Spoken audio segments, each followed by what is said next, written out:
Sustainability or fun and games? Why not both? This is the new BMW 5 Series, a vegan beamer for gamers.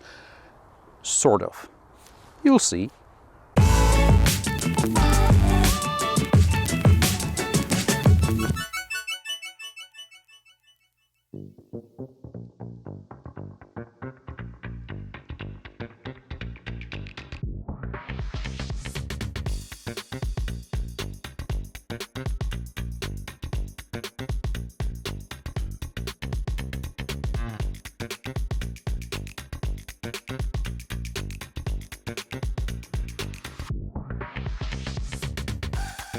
The new BMW 5 Series is almost 10 centimeters longer than the model it replaces, coming in at almost 506 centimeters in length. It is also more than 3 centimeters wider, 190 centimeters, more than 3.5 centimeters taller, 151.5 centimeters, and the wheelbase is 2 centimeters longer at just under 3 meters. From the front, the new BMW 5 Series looks much smaller than it really is. The wide grille makes this limousine look like the 1 Series from a distance, and it's only up close that it becomes apparent this is a huge car. The 5 Series debuts with a choice of internal combustion engine, electric powertrain, and also a PHEV variant. An estate will follow in the spring of 2024. Yes, it will be possible to order an electric station wagon. I'm already looking forward to it. Notice the black belt going all the way around the bottom of the new 5 Series. It's a visual trick. It masks the thick floor, which, depending on the powertrain, may conceal the traction battery. This is the i5 eDrive40, which means a traction battery with a net capacity of 81.2 kilowatt hours. A car with this powertrain, depending on equipment, weighs between 2130 and 2205 kilograms. That's a good 200 kilograms more than the heaviest versions of the G35 series. Even the entry-level 520i version gained about 120 kilos, but this can be attributed to its larger dimensions and better equipment. I couldn't deny myself the pleasure of peeking under the bonnet of the i5 eDrive40, where you mainly see a big plastic cover. And under that cover is a big hole. And I get it, this is where the second electric motor lives in the M60 xDrive, but was it really impossible to add a shallow plastic tray for charging cables like in the Kia EV6? It's also all-wheel drive, and the performance variant gives the M60 xDrive a run for its money. Instead, the cables end up in a compartment under the boot floor. Why is this a problem, and why carry cables with you at all? Let me start with the latter. Not all AC chargers or stations have a cable attached to it, so if you have a couple of hours to kill on the road, AC charging makes sense, especially if you go out for lunch or something. Now, let's expand on this scenario. Imagine you're on a business trip, maybe visiting clients across the region, and in the boot you have, I don't know, luggage. You pull up in front of a client's office and there are charging outlets but no cable. So now you have to pull out some of your luggage to access the cable, and this is an optimistic scenario in which it is not raining. And I understand that the German car makers see the open bonnet only as a sign of a breakdown, but have some faith in your product. The EV5 series gets a 490-liter boot, while the internal combustion engine variants get 520 liters. In the previous generation, the sedan boot had 530 liters capacity. The luggage compartment is deep, wider, close to the load lip to fit a golf bag across. There are large shopping bag hooks, and there are levers for folding the backrests, but the backrests are not spring-loaded, so you have to push them from the boot side or go around. There is also a button on the side to open the tow hitch. The eDrive40 can tow up to 1500 kilograms. Other engine variants of the 5 Series, including the electric M60 xDrive, can tow up to 2 tons. There is plenty of legroom and headroom in the back. There is dual-zone climate control, and the side seats are heated as well. Now, a large tunnel runs through the middle. I suppose it's because of this platform also accommodates the ICE variants, but couldn't they really make a flat floor for the EV?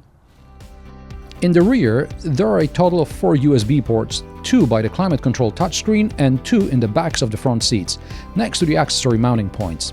You can install clothes hangers or tablet holders there, and in my opinion, this is the most likely way for passengers to consume in-car entertainment, but let's not foreshadow.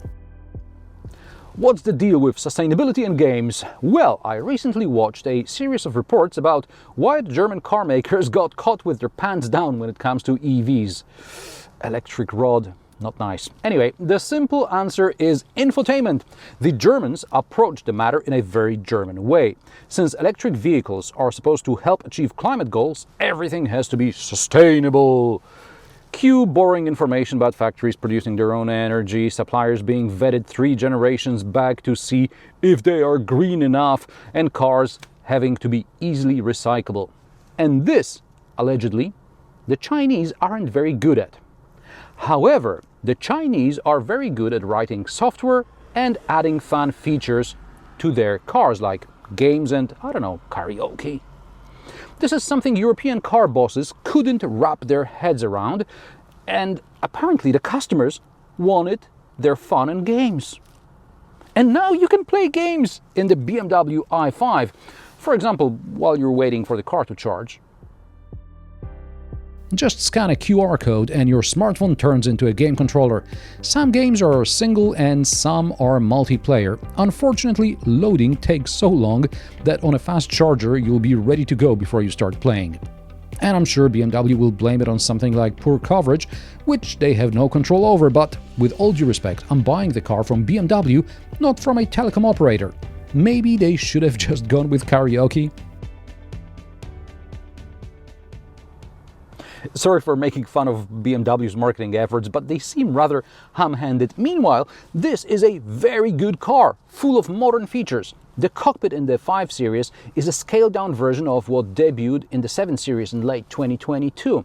I'm not just talking about the dual display, because BMW started installing it in most models along with the shift to OS 8, now OS 8.5.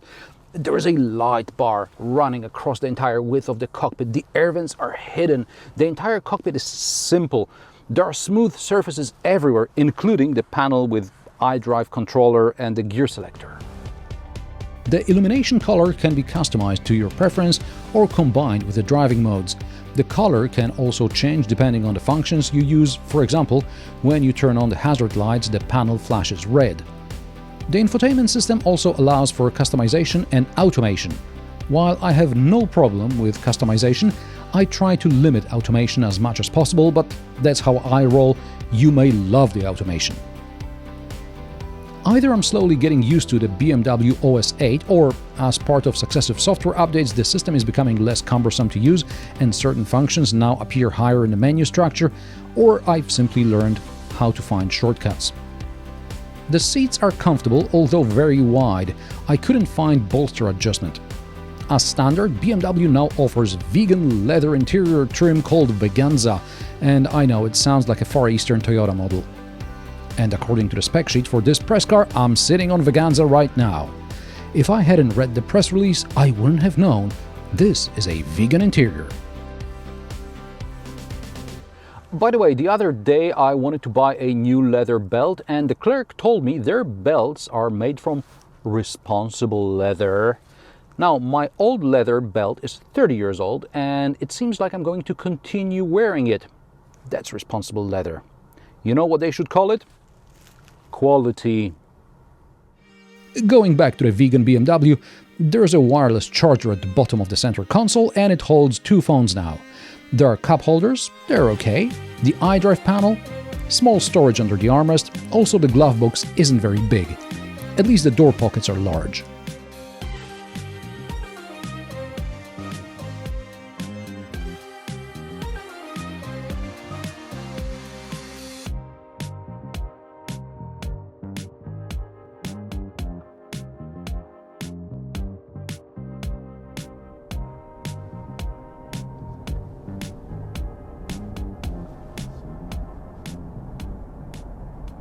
The BMW i5 eDrive40 has 313 horsepower in normal mode and 340 horsepower in sport mode. Torque is 400 and 430 Nm respectively, and to take advantage of the full power without going into sport mode, you can pull a paddle on the steering wheel. This activates the boost mode. For 10 seconds, BMW has been offering this boost function for a few years now in some of its more powerful ICE cars. In sport mode, you can set if you want the traction control limited or fully disabled. The claimed 0 to 100 km/h time is 6 seconds. In sport mode, I got consistent 5.7 seconds. In normal mode, 6.5 seconds. With that said, it feels like the eDrive40 has more to give, but BMW wants consistent performance without scaring the driver with, say, rear-wheel spin. And if you want more, BMW will gladly take your money and sell you the M60 xDrive. In terms of performance, the eDrive40 is somewhere between the 530i and 540i. The difference is that the 540i in normal driving used about 10 liters per 100 kilometers, which, with a 68-liter fuel tank, gave nearly 700 kilometers range. BMW claims the eDrive40 needs between 16 and 19 kWh per 100 kilometers, giving a range of between 500 and even 580 kilometers. Unfortunately, this result is purely theoretical. I'm testing the i5 in late October. The daytime temperature is about 10 degrees Celsius, energy consumption is about 25 kWh per 100 kilometers, and the range is therefore in the low 300s. With that said, I'm driving in normal mode, not efficient mode, which BMW says increases the range by up to 25% at the expense of performance and comfort features. Fortunately, I wasn't planning any longer trips. I drove mostly within the city limits, except for my extra urban and dual carriageway test loop. I charged only overnight at home. How does the BMW i5 drive? Well, it's like a typical BMW. It's quick, it's agile, it's comfortable. The electric powertrain is behind a kick, obviously. Agility is achieved thanks to variable steering ratio, as well as rather aggressive rear-wheel steering. Depending on the speed, rear wheels turn up to 2.5 degrees. At low speeds, they turn in the opposite direction to the front wheels, and at higher speeds, they turn in the same direction as the front wheels. When I'm doing sudden maneuvers, like here in the parking lot, I can feel the rear end float. The turning circle is 11.7 meters. As far as comfort is concerned, this test car is equipped with Adaptive Suspension Professional.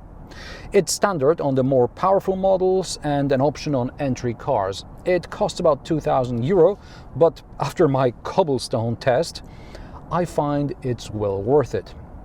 The damping is unbelievably good, and at the same time, on some very sketchy, uneven road where at speed the M2 was almost in the air, the i5 just glided as if it was a motorway. Note that the Adaptive Suspension Professional lowers the ground clearance by 8 mm from the standard 146 mm. Going back to parking for a minute, the BMW 5 Series can be equipped with a reversing assistant that remembers the last 200 meters of parking maneuvers, so you can easily reverse out of a tricky cul-de-sac.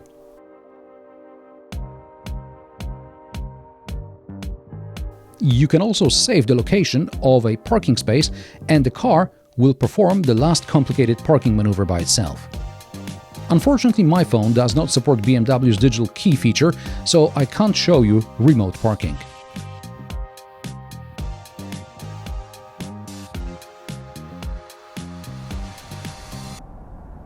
During the 7 Series launch event in the US, I had the opportunity to experience automated driving, or highly automated driving, on highways in the US and Canada. The BMW can drive itself without the driver having to keep their hands on the wheel.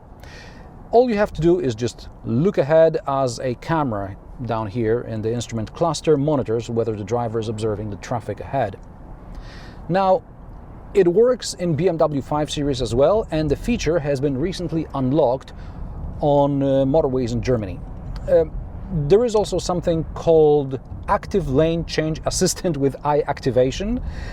When driving semi-autonomously on highways in North America and in Germany, if the system recognizes it is possible and advisable to switch lanes, a prompt will appear and the driver confirms it by looking in the side mirror, making sure that there is nothing coming up.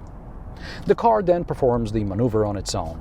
Now, on Polish highways, or European highways in general, outside of Germany, there is something called the active lane change assist, but you have to turn on the indicator for it to work. The soundproofing is great, but BMW also hired Hans Zimmer to produce so-called iconic sounds, which is a set of sounds designed to match the driving dynamics in different modes.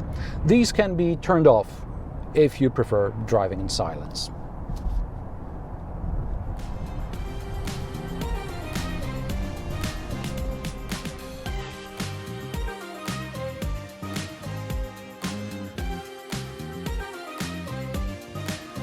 Prices of the new BMW 5 Series start at €57,550 for the 520i. EVs start at €70,020. This i5 eDrive40 with options costs €97,687. As usual, the new BMW 5 Series brings flagship tech into a more compact and affordable package.